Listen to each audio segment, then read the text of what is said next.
Okay, let's dive in. Wow.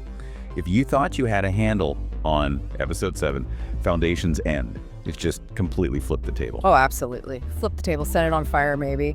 What really gets me is how it digs into these origins, these devastating stories, and it just forces you to ask who the good guys really are anymore. Totally. Like the whole moral compass of the show just shattered. It's that gray area turned up to 11. It's not just complex, it's showing how the people trying to save everyone might also be committing genocide. That's a heavy thing to grapple with. For sure. Okay, so we start with the absolute core of this episode, the part that just gut punches you, Right. is the Mule's origin on Rossem. Oh, yeah.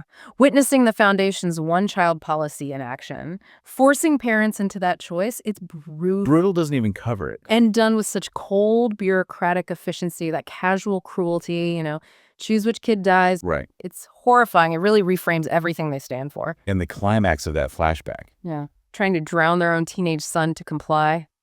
But then his mentalic powers flare up his mind control stuff, and he makes them drown themselves. You don't see that coming. It's pure trauma. And then saves the baby, leaves it with the neighbors, the Bartons he mentions, and then he escapes. And the way they tell it, the Mule in the present, standing right in front of the vault, narrating this whole thing. It's like a diegetic flashback. It forces you, the listener, right into his trauma through his eyes. Man. Okay. Meanwhile, other stuff is happening. Torin finds out his uncle betrayed them. Which leads to Beta getting kidnapped. Personal loyalties are just shattering everywhere. Right.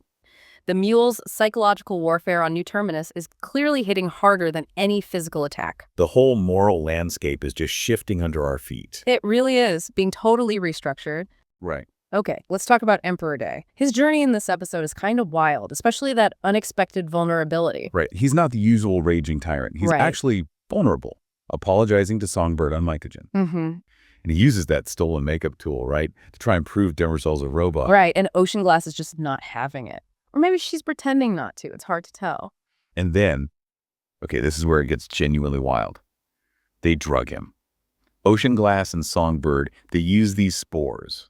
Leading to maybe the most bonkers sequence in the show yet. Day running naked. Yes, and Demerzel comes out of a mural to give him a belly button. I mean, the symbolism, it's almost comical, but it speaks volumes about his desperation to be seen as real, as human, not just a clone, even if it's coming from his robot mother figure. Right. And then if Demerzel gets free, the vision implies she wants to make more robots, maybe even linking up with the inheritance, those clanker worshippers. It's a massive conflict brewing right there. Then Sunmaster finally shows up. Great entrance, by the way. Staff, then abs, then face. Classic. Yeah. Very dramatic. And he acknowledges Day's gift, but immediately frames it as returning stolen property, just reinforcing that Day has zero leverage here. None. The power dynamics are completely flipped. Day's fate is hanging by a thread. And then, just as we're reeling from this gut punch of a backstory, Digital Selden pops out of the vault. And what's the first thing he does? Questions it. Questions the authenticity of the whole story we just heard. It's maddening. We just went through that emotional ringer, and now Selden's like, you sure that happened? Yeah. Okay, theory time. You know where I'm going with this. Let me guess. Magnifico. I am more convinced than ever that Magnifico is the real Mule. And this origin story, it actually supports it. All right, lay it on me. Okay, when do we see the big psychic stuff? The mass mind control, making whole armies fight each other, only when Magnifico is physically present. Okay. This Mule, the one with the tragic backstory, he seems to use more conventional warfare, psychological manipulation based on trauma, but not that massive, overt mind control. What if this entire origin story isn't exactly fake, but it's fabricated for this guy? Weaponized memory. You think Magnifico implanted these memories? No. This whole specific tragedy? I do. Why not? Create the perfect puppet. Someone fueled by genuine feeling, overwhelming grief and rage, directed right where Magnifico wants it. It makes sense of those weird close-ups on Magnifico's eyes whenever the Mule's power is mentioned or implied. The show is hinting, don't trust what you see. That is deeply cynical and actually kind of brilliant. It means our whole emotional reaction to the origin story was itself part of the manipulation. And that black hole vision from last episode still hanging over everything. Plus, Day's capture. What happens now? Do they convert him? Does it trigger something that finally destroys the cloning dynasty, like we've seen hinted? It feels like all the pieces are falling, but not into place. Just falling. Yeah. Okay, grading time. After dissecting all that, where do you land on this episode? I'm giving it a solid A. Yeah. It was fearless. It tackled immense moral complexity head-on. Technically brilliant, that hallucination sequence alone. Lee Pace was incredible. And yeah, Right. it was emotionally exhausting, but I feel like that was the point. You're supposed to feel the weight of that trauma, the horror of that choice on Rossem. It was like Shakespearean tragedy in space. Okay, strong defense. I'm going A minus. Ooh, close. Why the minus? Look, everything you said, true. Incredible writing, devastating performances, profound themes. It was brilliant. But man, it was dark.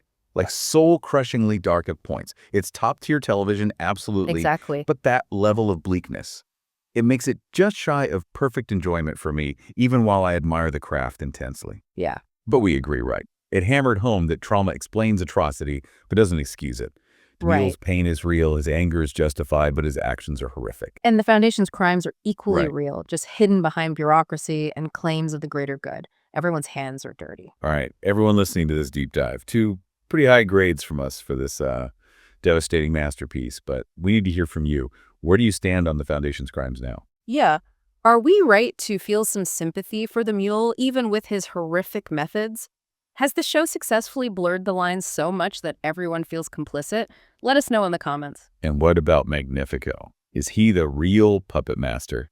Give us your wildest theories. Seriously, let us know. And hey, if this helped you unpack all the moral chaos and emotional damage, definitely smash that like button, subscribe if you haven't. Yeah, ring that notification bell too, because honestly, if our theories are even half right, the next few episodes are going to be absolutely bonkers. Everything could get torn down. Thanks for joining us on Offscript. Just remember, when good intentions end up paving the road to atrocity, well, sometimes tearing it all down might be the only option left. Until next time, keep questioning your heroes. Because in the Foundation universe, it seems like everyone's complicit in the hard math of survival.